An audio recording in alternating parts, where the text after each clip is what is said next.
Welcome to Women. I'm Bonnie Gilgallen. This program will introduce you to some fun, fearless, and phenomenal females. These ladies have fought through tough times, conquered their fears, and seen their dreams come true. They're creative, accomplished, and inspiring. Their stories just might give you the boost and confidence you need to create the life you've always wanted. So come along with us and meet some amazing women.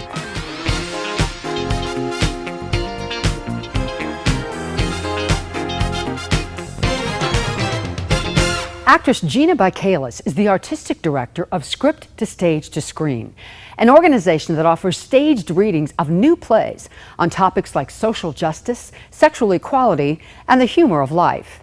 She's also the president of the Desert Theater League. Proud members of the No Longer Young and Invincible Club, and neither one of us has mentioned an ache or a pain. Or a procedure. Or home remedy. Or the name of a good doctor. Oh my God! We're here with Gina Bikalis, who is the artistic director of Script to Stage to Screen. Welcome, Gina. Thank you, Bonnie. So this is the Unitarian Church of Rancho Mirage. Yes. And home of Script to Stage to Screen. And it kind of grew out of church members, correct? Script to Stage was founded by two church members, and they stayed active in the group for a couple of years and then moved on to other activities, and I took it over. And that usually means wearing lots of different hats. I know that. Yes, right? Oh, yes. Producer, director, you help choose plays, all of that. Act. And I'm on the computer, Yes. and I'm working with social media And programs. all kinds of stuff. Yeah. Never ends. And so tell us about the mission of Script to Stage to Screen. What was the mission initially? Well, initially it was for emerging gay playwrights, and the work that was performed was their work. And when I took over, I kind of remodeled the mission a little, so that we not only have gay playwrights, we have straight, we have women, we have men, we have black, we have white. We have something for everybody, hopefully. Great. Now let's go back. Back up a little bit. You're from Kansas City originally. I am. And always been in theater, involved in theater? Yes. Okay. And I think you were a teacher also at one point? Yes, I spent 100 years as a classroom teacher and taught drama, debate, and studio art. Did you start out mostly acting, or did you jump into directing right away, or was that sort of a progression? Here in the desert, I started out as an actor, and I stayed an actor for a long time. I had done a lot of directing in Kansas City and decided I wanted to get back on stage. And so I've done lots of acting. I got involved with Desert Theater League, and now I do mostly directing again. What would you say you could pass on to other women from your experience? In working as a classroom teacher, in working in development and in the theater, I have learned that sometimes we're our own worst enemies. Women don't know and aren't taught how to negotiate and how to stand up for themselves. Did you learn that as a child? If you did, you were lucky, because a lot of women don't. How do you learn how to do that if you didn't know growing up? I was so lucky because my father insisted on his kids sticking up for themselves, and B, my very first and most important mentor was a man who trusted my taste and trusted my ability and gave me projects that I could grow into, and so I will be eternally grateful to him. You mentioned to me before that women sometimes get in their own way. How else does that manifest itself? I see women wait for a group move. They'll wait and do a demonstration. They'll do a sit-in, but they won't go in and do something individually. They won't go in and renegotiate a raise. And you think that's fear? Is that mostly fear-based? I think there's a lot of cultural conditioning in it, certainly for women my age. Now, younger women may not experience the same thing, but for those of us who are of a certain age, we were told to basically be seen and not heard, Quiet and and to compliant. know your place, and yes, get a college degree in case your husband dropped dead and you had to support the children. You know, it wasn't about having a career that of your own. that meant something to you.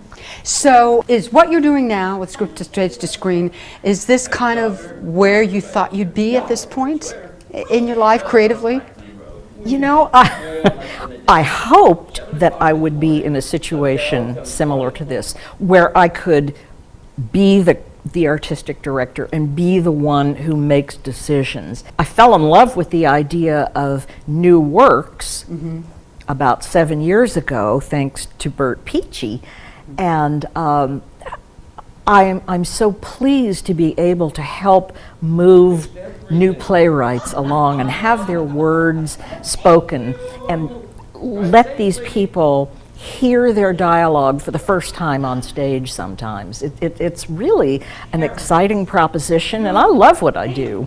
And do you have a lot of women playwrights submit their plays to Script to Stage to Screen? Quite a few, and each year there are a few more, and as I send out invitations and I say in the query letters, please pass this along to your friends, I get more and more women who are interested. And this year I'm so lucky we're producing as many women as we are men playwrights, and that's a wonderful thing.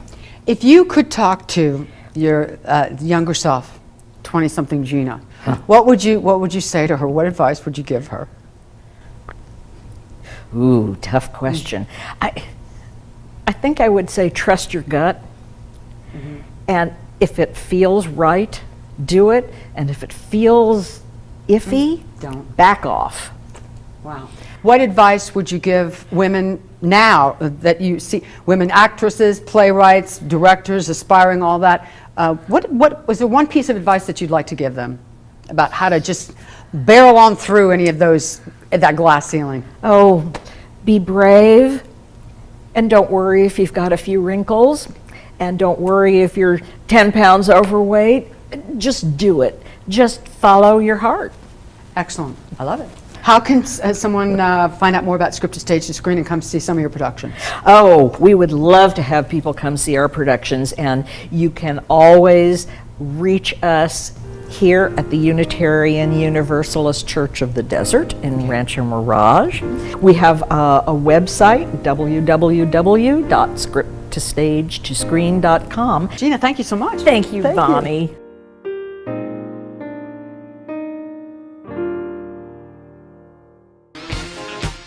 Stay tuned. Profiles of more great gals ahead. Wouldn't it be great if employees everywhere acted like they owned the company? Real caring, terrific customer service, and the ability to solve problems on the spot.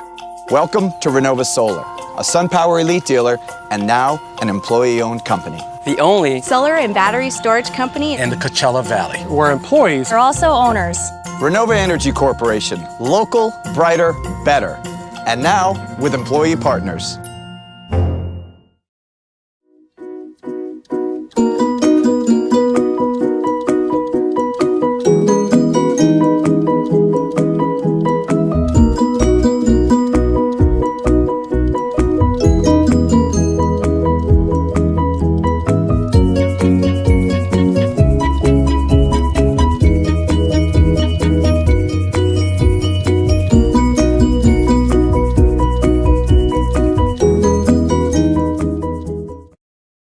Gasoline, $32. Transported, over 120,000. Meaningful connections, priceless. Your donations, volunteer time, and purchases at our resale boutique have helped Soldiers Organized Services provide a ride home to tens of thousands of active duty Marines and their family members since 2007. To donate or volunteer and be a part of this important mission, visit sosride.org. Think about everything that you save. You save gas, you save money, you save time. But have you ever thought about saving life? That's right, life. In just 1 hour, you could save up to 3 lives, giving 3 people more time with the ones they love. And isn't that the best thing to save? The need for blood is as universal as it is constant. Save life, give blood.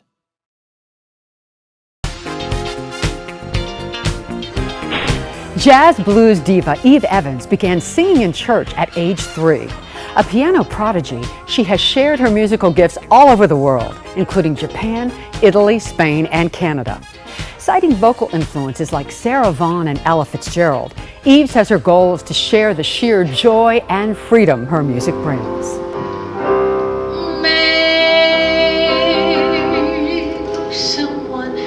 I'm talking to Jazz Blues Diva of the Desert. That's my title for Eve Evans. Actually, it's my title.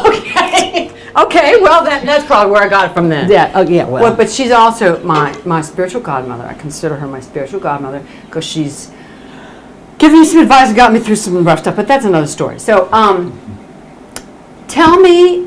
You just almost made that about you, didn't you? But I didn't. I stopped myself. Yeah, okay. I stopped myself. Okay. Okay. Now, you are native Californian, right? No. No, where are you from? No, not from. Okay. I was born in El Paso, Texas. Oh, okay. I'm from a military family, so I'm home is where the heart is, and my heart is in my chest. Okay. So did you move around a lot as a kid? All the Let's see. Counting this last move, I've probably moved 43 times. By the time I was 17, I'd traveled the world. I'd been on all continents except 3. Wow. Yeah. Now I know you started piano, what, 3 or something? 3 years 3 years old. Yeah. And now did you started by yourself and then you had lessons? Or No, what happened first? I watched Mother, and Okay. Mother showed me where to put my fingers in, and pretty soon, very quickly it made sense. But now I remember you telling me before, so you played, but then you took lessons for a while, and then at some point you surpassed your teacher, and she said, I can't teach you anything else. That's right. Right? That's right. I was 6, 7, and 8. I had 3 teachers, and they all gave up inside of 6 months. And maybe a salad. Peel me a grape, crush me some ice, skin me a peach, use some fuzz for my pillow. We moved to Germany when I was 11, and Mother had found a piano teacher, Frau Benkel, my hero, for me by the fall. And then I got hit by a truck. Are you serious? You're Yeah, serious? I couldn't make that up. I didn't hear that. I remember that story. Yeah, I got hit by a military transport truck. While you were riding in a car? No, While you I were was on- walking, and Oh my gosh. it fractured my pelvis, and they told me I would never walk again. I don't have any pins or staples or anything. They just, oh well, you're not going to walk anymore. So, of course, you see, I'm walking and dancing and swiveling, and I've made a baby. They said that would never happen. I was in the hospital for a little over a month, and then they sent me home to be a cripple. But while my mother was at work and my dad was at work, I was trying to walk. Wow. So pretty soon I got up and walked. Because you knew. I was supposed to be You were on, walking. well, people tell you a lot of things you Yeah. can't do, Yeah. or how you're supposed to act under stress. And I when they told me I'd never walk again, I looked at my mother and I went, yeah, okay. I went snowboarding in a trash can lid. I did all kinds of things that unafraid children do. And so tell me about, where was your music then? It was all music. Okay. And when did you start doing gigs? How old were you? 12. Okay. Actually, that summer, but I had an orchestra. I got a manager, and I started doing big band stuff. And we played to sold-out houses every night of the week. There's one thing about being in the music industry. It takes you everywhere you need to go to do what you need to do. And if you're not wrapped up in the applause of it all, and if you can get out of your own way, musicians can do great things. Because we are weird, Yeah. and we're not afraid. So you look at a lot of artists these days, and they're doing other things, quietly making a difference in society, or not so quietly making a difference in society, because there are some that need to scream, you know, so we can hear them, and there's others to just do good stuff. And I think, tell me if I'm wrong, for you, the music and spirituality has always been one thing, a meshed thing. I can't do it one without the other. Yeah, I can't do this by myself. Yeah. I am merely a delivery system. What are you proudest of in your life? My daughter and her family. She's married and she's got three rug gerbils. And they're beautiful. And she has raised them like children. They get to be kids. They both take part-time jobs, so one parent is always home with the children. But Eve Evans, by the way, it's Eve with a Y. Why Yeah, the E? please get that Very straight, important. because that other person is a pole dancer. Okay. Now, it could have been me. It could have happened, but Listen, Eve Evans, thank you so much. You're the best. Thank you. Love you. Thank you. Thank you. isn't she beautiful? I hate her. I'm just saying. You're the best thing that's ever happened to me.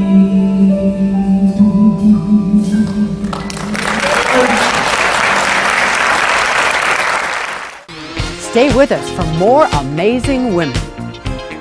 In a home fire, can your family safely escape in 2 minutes? I heard my oldest son holler for mommy, and all I could see was smoke. The boys, we never really worked with them, I guess, on telling them what to do if there's a fire. We lost our child. We lost everything. Make sure you can safely escape a fire. Practice your 2-minute drill. Test your smoke alarms monthly. Make your plan today.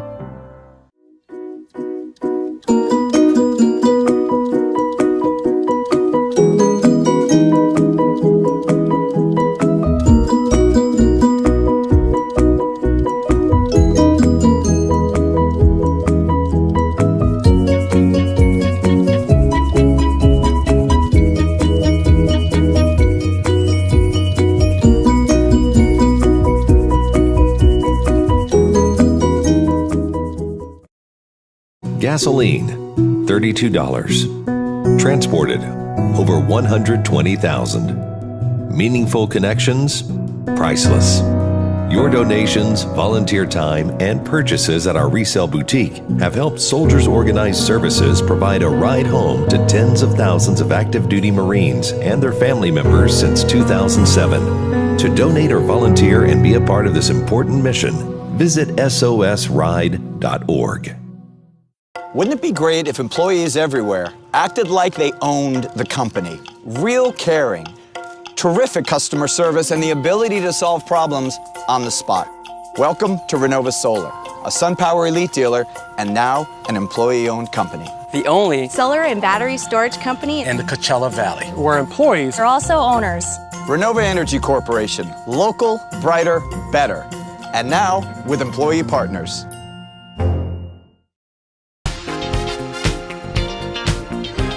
In 2007, Erica Stone met a wounded Marine at the Palm Springs Airport who had just missed the last bus to the 29 Palms Combat Center and couldn't afford the $150 cab fare.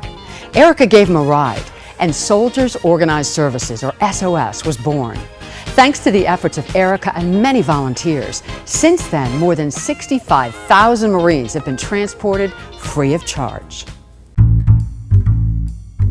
We're really excited to be joined by Erica Stone, who is the founder of Soldiers Organized Services, and you provide Marines and their families rides from the airport to the 29 Palms base, Marine base, correct? Yes. So Erica, where were you born? San Diego, California, so I'm definitely a California girl. And what was your childhood like? What was it like growing up? My daddy was a older, cranky cowboy from Wyoming, World War II vet, and my mother was from La Jolla, California. So I had a very interesting childhood between San Diego, Northern California, but between there and Wyoming. So I was a California cowgirl. So you were exposed to the military fairly young, and sort of that mindset, Well, mentality? my daddy was a World War II vet, and World War II vets, it's a different era, I think, with individuals for the fact that they knew they were American heroes. My daddy knew that he was an American hero. So growing up in that realm, very patriotic. Right. You know, because I know what my father went through. I know what his brothers went through. And your dad was not reluctant to speak of his time in service? He never spoke of war, but he spoke of coming home, telling me one time about a train ride and that he was in the middle of Baton Rouge, Louisiana or something out in the sticks and he had to get somewhere, and you know that he went on this crazy journey and had hitchhiked and met a gal. So I mean, I heard stories like that, but not of war. So that's interesting that your father's story about his journey, do you think that planted that seed in there for later on? I would think so. That's really wild. I would really think so. So tell us the story of how Soldiers Organized Services came to be. Okay, so in January of 2007, I was working at Home Depot, and one of my mother's friends was down at the airport volunteering, and she asked me to cover her shift. So I go down there, and there's a facility there in the airport where Marines can hang out as they come and go. Right. And the gal was locking up the office, and a young Marine came in, panicked, first duty station, had to report by midnight. He had $60 in his pocket, and his only option was to take a taxi, but a taxi back then was $120. Now it's $150 to $180 one way from Palm Springs Airport to the 29 Palms Marine Base. So I take him up, and we were lost for hours. We didn't know where we were going. And yet it was such a delight to know that I was able to help this young man that didn't know anything. It was his first time in California. And so I decided I'm going to go back down again, and I'm going to, you know, really help these guys when they come in. And again, the gal was closing up the office there where they hang out. And this Marine was different. And every time I tell this story, I picture this Marine with a halo and wings as he walks through the store, because this young man had been shot in the leg in Iraq, fell off a building. He had a whole hip cast. He had his crutches, his sea bags.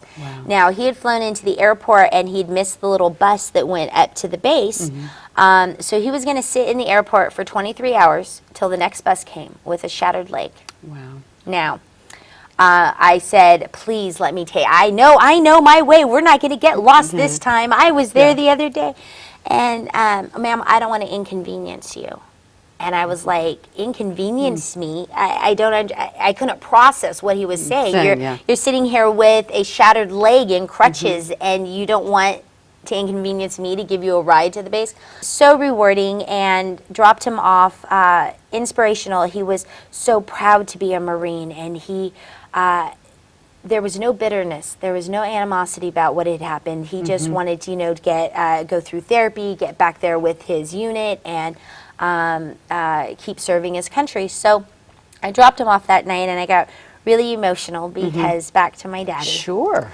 My daddy was born in 1926, and he passed away about 12 years ago now. And before he passed away, he had a stroke. And he would just sit in his pickup all day long waiting to take me somewhere. Old cranky cowboy from Wyoming. And I got really emotional because my daddy was also shot in the leg in World War II. Wow. And I pulled off the side of the road, and I just remember crying, and all these emotions were going through me. And I go, my daddy would have loved to have done what I just did.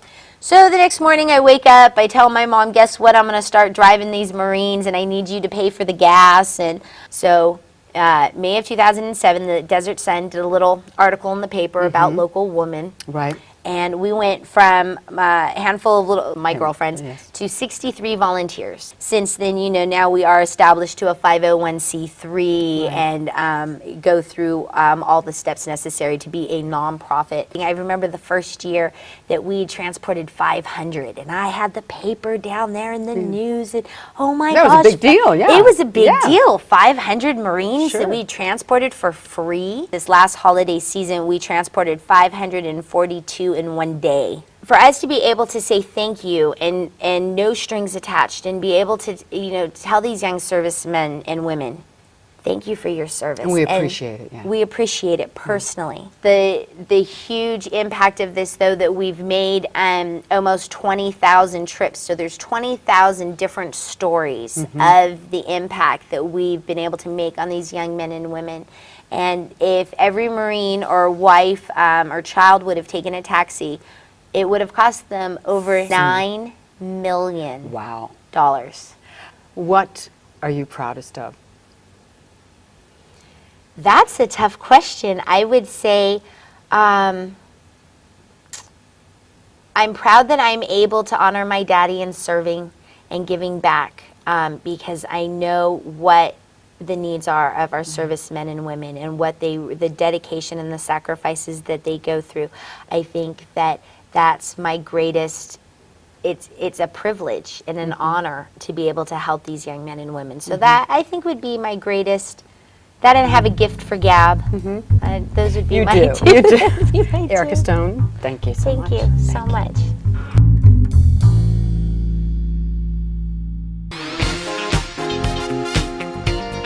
Wouldn't it be great if employees everywhere acted like they owned the company? Real caring, terrific customer service, and the ability to solve problems on the spot. Welcome to Renova.solar, a SUNPOWER Elite Dealer, and now an employee-owned company. The only solar and battery storage company in the Coachella Valley, where employees are also owners. Renova Energy Corporation, local, brighter, better. And now with employee partners.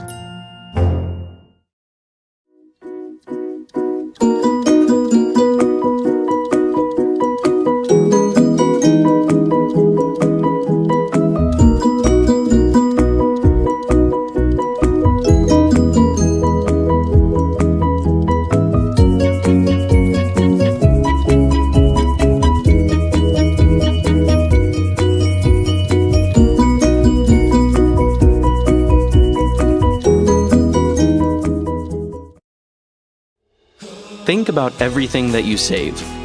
You save gas, you save money, you save time.